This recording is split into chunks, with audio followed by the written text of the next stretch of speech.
How are you, John? I'm okay, man. I mean, you should be triumphant.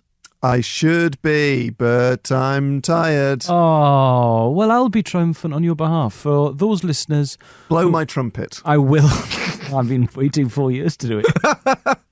For those listeners who might be wondering why we're banding around such terms as triumphant, majestic... Trumpet. Trumpet, masterful... is because John performed at the world-famous Hammersmith Apollo, his show, The Darkness of Robins. I was very lucky. I was asked to do support. Elis was last minute drafted in as a replacement for the Welsh support, who unfortunately pulled out. I was very upset about that. A really big fan of the guy I had. Yeah. But Elis, he did all right. I was fine. Yeah, he was on the fly. I can do a job. Yes, he's very good at what he does. Yes, at what I do. In fact, I've just got a tweet from the head of the Swansea City Supporters Trust saying my wife wanted to message you to say that you guys smashed it last night. My player ratings were Robins 10 out of 10. Good. Able to pull magic continuously out of what seemed like blind and sometimes very dark alleys. James, 9 out of 10. Come on, mate. yeah. I know you. You're my friend. I know you. Quality support play to the big man up front. Sharp decline in fitness in final 10. A cause for concern in tournament situations.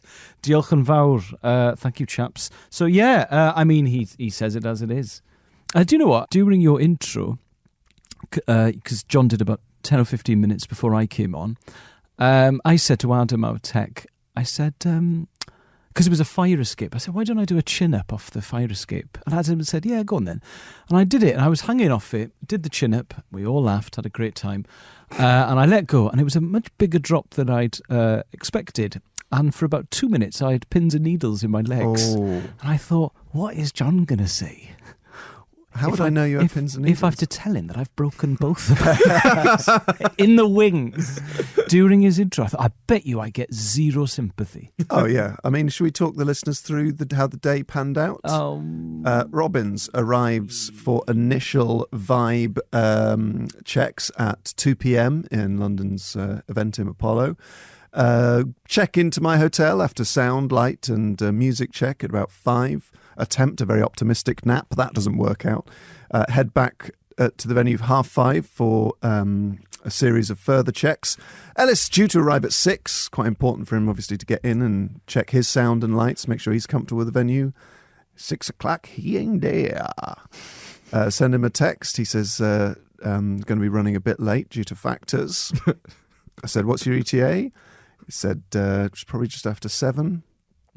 Just to put in context, listeners, Elis was due to get there at 6, and it's a 54-minute commute from his house, because I checked this. So he would have actually left his house after he was due to be there, which is quite remarkable. Because to look at your watch and think, I knew there was something about 6 o'clock today. Oh, that's the time I was meant to be at the venue.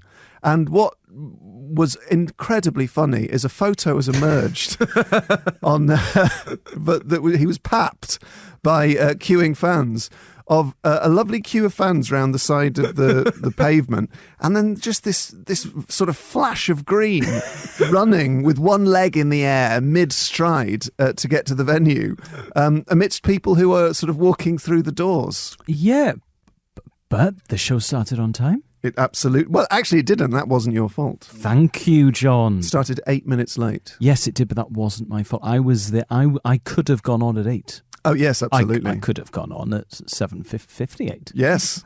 But it's sort of gone viral in Elis and John realm, that photo. I've seen a few different versions of it with different...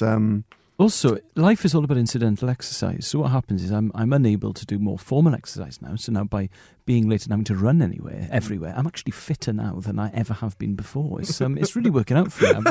You lose weight through worry, I lose it through lateness.